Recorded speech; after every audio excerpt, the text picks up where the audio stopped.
जय हिंद, जय भारत। दोस्तों, आप लोगों के प्रोत्साहन को देखते हुए हमने आज इतिहास में 3 की सीरीज को बनाने का प्रयास किया और उसे प्रस्तुत करने जा रहे हैं कि इतिहास में कोई भी प्रश्न आप उठाएंगे तो उसका आंसर आएगा 3। जैसे हम तीनों इतिहासों में बांट के पढ़ेंगे, सबसे पहले प्राचीन, फिर मध्यकालीन और फिर आधुनिक। और प्राचीन भारत में अगर हम बात करें 3 के पहाड़े की, तो सबसे पहले जैन धर्म में रत्नों की संख्या कुल है 3। ध्यान रखना, जैन धर्म में रत्नों की संख्या है 3। सम्यक ज्ञान, सम्यक दर्शन और सम्यक आचरण, या जिसे सम्यक चारित्र भी कहते हैं। जैन दर्शन में रत्नों की संख्या है 3, जिन्हें हम कहते हैं त्रिरत्न भी कहते हैं। इसे त्रिरत्न भी कहते हैं। ये मेंस और प्री में आया है प्रश्न। त्रिरत्न सम्यक ज्ञान, सम्यक दर्शन और सम्यक आचरण कहते हैं। बौद्ध धर्म में पिटकों की संख्या कुल कितनी है? पिटकों की संख्या है 3, जिन्हें त्रिपिटक कहा जाता है। बौद्ध धर्म के प्रमुख अध्ययन के स्रोत हैं त्रिपिटक और इनकी संख्या है कुल 3। पहले पिटक का नाम है सुत्त पिटक, दूसरे पिटक का नाम है बिनम पिटक और तीसरे पिटक का नाम है अभिधम्म पिटक। ये 3 पिटक हैं जो बौद्ध धर्म के अध्ययन के प्रमुख स्रोत हैं। तो बौद्ध धर्म के 3 पिटक, सुत्त पिटक, बिनम पिटक और अभिधम पिटक। पिटक का अर्थ टोकरी होता है पाली भाषा में, अर्थात ज्ञान की 3 टोकरियां हैं। बौद्ध धर्म में ज्ञान की 3 टोकरियां हैं। मौर्योत्तर काल में 2 प्रकार के वंश थे, एक विदेशी वंश और एक देसी और स्थानीय वंश। और उन देसी और स्थानीय वंशों की संख्या मुख्यतः थी 3 स्थानीय वंश थे, जिनमें एक शुंग था, एक कण्व था और एक सातवाहन था। हमने 4 के पहाड़े में विदेशी वंशों को शामिल किया था और यहाँ 3 के पहाड़े में, 3 की सीरीज में हम स्थानीय भारत के 3 वंशों की बात कर रहे हैं, जो शुंग, कण्व और सातवाहन। हालांकि इसके अलावा और भी छोटे छोटे वंश हैं, लेकिन मुख्यतः हम 3 वंशों को ही पढ़ते हैं, शुंग, सातवाहन और कहते हैं कण्व। ध्यान रखना, कालिदास जो चंद्रगुप्त विक्रमादित्य के 9 रत्नों में से एक थे, उनके द्वारा कुल पुस्तकें लिखी गई थी 7, लेकिन उन 7 पुस्तकों में उनके नाटकों की संख्या थी 3। कालिदास ने कुल कितने नाटक लिखे? 3। ध्यान रखना, विक्रमो वीरवस्यम, मालविकाग्नि मित्रम और अंत में अभिज्ञान शकुंतलम, जो उनका सबसे चर्चित नाटक था। कालिदास के नाटकों की संख्या है कुल कितनी? 3। संस्कृत भाषा के प्रकांड साहित्यकार कालिदास ने 3 नाटकों की रचना की थी।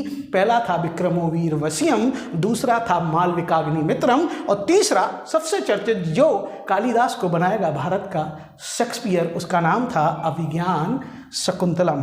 हर्षवर्धन, जो कि प्राचीन भारत के अंतिम शासक माने जाते हैं, उन हर्षवर्धन की रचनाएं भी हैं 3। हर्षवर्धन ने भी संस्कृत भाषा में 3 नाटकों की रचना की थी। उनका नाम है नागनंद, प्रियदर्शक और रत्नावली। ध्यान रखना, नागनंद, प्रियदर्शक और रत्नावली, ये 3 नाटक लिखे थे। किसने? हर्षवर्धन ने। तो हर्ष की रचनाएं भी 3 और कालिदास की रचनाएं भी 3। पूर्व मध्यकाल में संगम, दक्षिण भारत में संगम कहते हैं, संगमों का आयोजन किया गया था, उन अधिवेशनों का आयोजन किया गया था। तो संगम काल में आयोजित किए गए कुल संगम कितने थे? 3। कुल संगम आयोजित किए गए 3। और इस संगम काल के कहते हैं कर्ता धर्ता वंश भी थे कुल कितने? 3। जिन चोलों के बारे में हम पढ़ते हैं, जिन चेरों के बारे में हम पढ़ते हैं, जिन पांड्य के बारे में हम पढ़ते हैं, तो संगम काल में आयोजन हुए थे 3 और संगम काल के वंशों की संख्या भी है 3। चोल, चेर और पांड, वो चोल जो अपने स्थानीय स्वशासन के लिए जाने जाते हैं और हर बार सिविल सर्विसेज के एग्जाम में पूछे जाते हैं। अब हम मिडाइवल में आते हैं, जहां हम 3 का आंकड़ा देखेंगे। सबसे पहले पानीपत के युद्ध हुए थे, कितने? 3। ध्यान रखना, पानीपत के युद्ध जो भारत में बड़े निर्णायक हैं। पहला युद्ध हुआ था 21 अप्रैल 1526 को बाबर और कहते हैं इब्राहिम लोदी के बीच में। दूसरा युद्ध हुआ था 5 नवंबर 1556 को अकबर के सेनापति बैरम खां और हेमू के बीच में, और तीसरा युद्ध हुआ था 14 जनवरी 1761 को अहमद शाह अब्दाली और मराठों के बीच में। भारतीय इतिहास में इन तीनों युद्धों का बड़ा महत्व है। पानीपत के युद्धों की संख्या है 3। पूर्व मध्यकाल में कश्मीर में शासन करने वाले वंशों की संख्या है 3। कश्मीर में शासन करने वाले वंश जिनकी संख्या है 3, और उसका हमने एक छोटा सा फंडा लिखा है, कुल उसका फंडा लिखा है। के फॉर कारकोट वंश कश्मीर में है, यू फॉर उत्पल वंश कश्मीर में है, और लोहार वंश भी कश्मीर में है। कश्मीर में शासन करने वाले वंशों की संख्या है 3, कारकोट, उत्पल और कहते हैं लोहार वंश। इसके बाद कहते हैं कितने मुगल बादशाहों के मकबरे भारत के बाहर हैं। ये बहुत इंपॉर्टेंट प्रश्न है जो हर एग्जाम में आता है।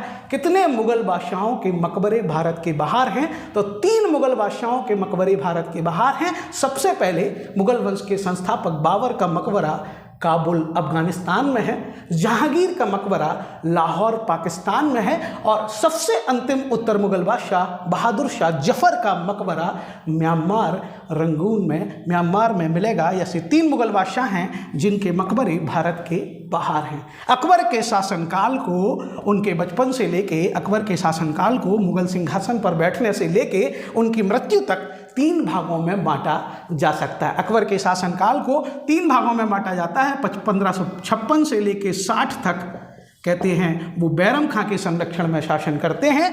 60 से 62 तक वो महाम अमगा के संरक्षण में शासन करते हैं, जिसको पेटीकोट रेजिमेंट शाही हरम का शासन कहते हैं। और 62 से 1605 तक अकबर स्वतंत्र शासक के रूप में काम करते हैं। तो इन अकबर महान के शासनकाल को 3 भागों में बांट के पढ़ा जाता है।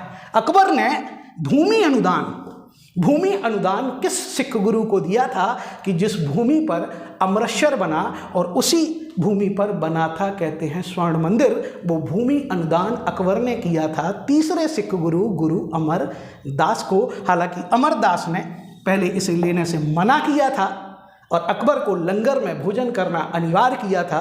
अकबर के बड़े अनुनय विनय करने पर, उनकी बेटी के विवाह होने पर उपलक्ष्य में अकबर ने इन्हें एक भूमि का टुकड़ा दान में दिया था, जिस पर आगे चलकर कहते हैं रामदासपुर की स्थापना इनके दामाद चौथे गुरु रामदास करेंगे। हालांकि अमरदास अकबर से किसी प्रकार का भूमि अनुदान लेने के लिए तैयार नहीं थे, लेकिन हाँ, अकबर ने उनकी बेटी के विवाह के बहाने एक भूमि का टुकड़ा उन्हें दिया था, और वो गुरु थे तीसरे गुरु अमरदास। यही वो गुरु अमरदास हैं जिन्होंने लंगर में भोजन करना अनिवार्य किया था। अब आ जाते हैं हम आधुनिक भारत की कहानी पर, जहां हम 3 की सीरीज को पढ़ेंगे। सबसे पहले तो चर्चित कहते हैं गोलमेज सम्मेलनों की संख्या है 3 गोलमेज सम्मेलन हुए थे। पहला 1930 में, दूसरा 1931 में और तीसरा 1932 में। 3 गोलमेज सम्मेलन जिनके आधार पर आया था भारत सरकार अधिनियम 1935।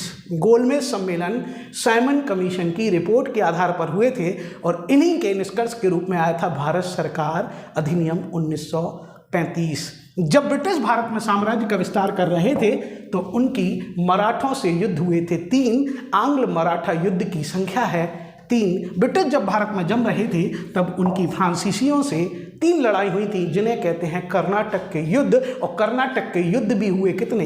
3। आंग्ल मराठा युद्ध 3 और कर्नाटक के युद्ध भी 3। भारत में आज़ादी के पूर्व कांग्रेस के सर्वाधिक बार अध्यक्ष बने दादा भाई नौरोजी और पंडित जवाहरलाल नेहरू। तो नौरोजी और नेहरू कांग्रेस के अध्यक्ष बने 3 बार। कितने बार बने? 3 बार। कहते हैं कैबिनेट मिशन जो भारत में आएगा, संविधान सभा का गठन करेगा, अंतरिम सरकार का गठन करेगा, उस कैबिनेट मिशन की सदस्य संख्या थी 3। और सदस्यों के नाम को याद करने के लिए भी हमने एक छोटा सा फंडा लिखा, पास। P for Pethick Lawrence, A for A B Alexander और S फॉर कहते हैं आपके स्ट्रैफर्ड क्रिप्स। पास फंडे से उन तीनों के नाम आ जाते हैं क्योंकि कैबिनेट मिशन भारत में पास हो गया था, जबकि क्रिप्स मिशन भारत में फेल हो गया था। कैबिनेट मिशन पास हुआ तो पास नाम पैथिक लॉरेंस, एबी अलेक्जेंडर और स्ट्रैफर्ड क्रिप्स। आगे चलते हैं। गरम दल के नेताओं की संख्या मुख्यतः थी 3, लाल, बाल और पाल। लाला लाजपत राय, बाल गंगाधर तिलक और बिपिन चंद्र पाल। भारत के विभाजन की माउंटबेटन योजना प्रस्तुत की गई थी 3 जून 1947 को। 3 जून 1947 को, जो पहले MPPSC में और अदर एग्जाम में पूछा जा चुका है। 3 जून योजना, जिसको माउंटबेटन योजना भी कहते हैं। इसके अलावा ब्रिटिश प्रेसिडेंसी की संख्या कुल कितनी थी? 3। कलकत्ता, मद्रास और बम्बई, उनकी 3 प्रेसिडेंसियों का नाम आता है। ऐसे ही कहते हैं ब्रिटिश ने सबसे पहले 3 विश्वविद्यालयों की स्थापना की थी। 1857 लॉर्ड कैनिंग के समय में 3 विश्वविद्यालय बनाए थे, कलकत्ता, मद्रास और बम्बई। ऐसे ही 3 हाई कोर्ट 1861-62 के समय में हाई कोर्ट एक्ट के तहत बनाए थे, वो भी 3 बनाए थे, कलकत्ता, बम्बई और मद्रास। कहते हैं अंतिम पड़ाव जो है कि 1937 में जब 11 प्रांतीय राज्यों में चुनाव हुए, ब्रिटिश प्रांतों में चुनाव हुए, तो केवल 3 राज्यों में कांग्रेस की सरकार नहीं बनी। और यह भी प्रश्न बहुत पूछा जाता है, कांग्रेस की सरकार 3 राज्यों में नहीं बनी, 8 राज्यों में सरकार बनी थी, 3 में नहीं बनी थी। और वो 3 राज्यों के नाम हैं, ध्यान रखना, बंगाल, सिंध और पंजाब। बंगाल में कृषक प्रजा पार्टी की सरकार बनी थी, सिंध में सिंध यूनाइटेड पार्टी की सरकार बनी थी और पंजाब में यूनियनिस्ट पार्टी की सरकार बनी थी। 1937 में 11 राज्यों में से 3 राज्यों में कांग्रेस की सरकार नहीं बनी, और वो हैं बंगाल, सिंध और पंजाब। तो ये रही दोस्त हमारी सीरीज। दोस्तों, हमारी ये सीरीज 3 की इतिहास में सीरीज, आगे ऐसी ही सीरीज हम प्रस्तुत करते रहेंगे। ऐसी ही जानकारी के लिए आप हमसे जुड़ें। जय हिंद, जय भारत।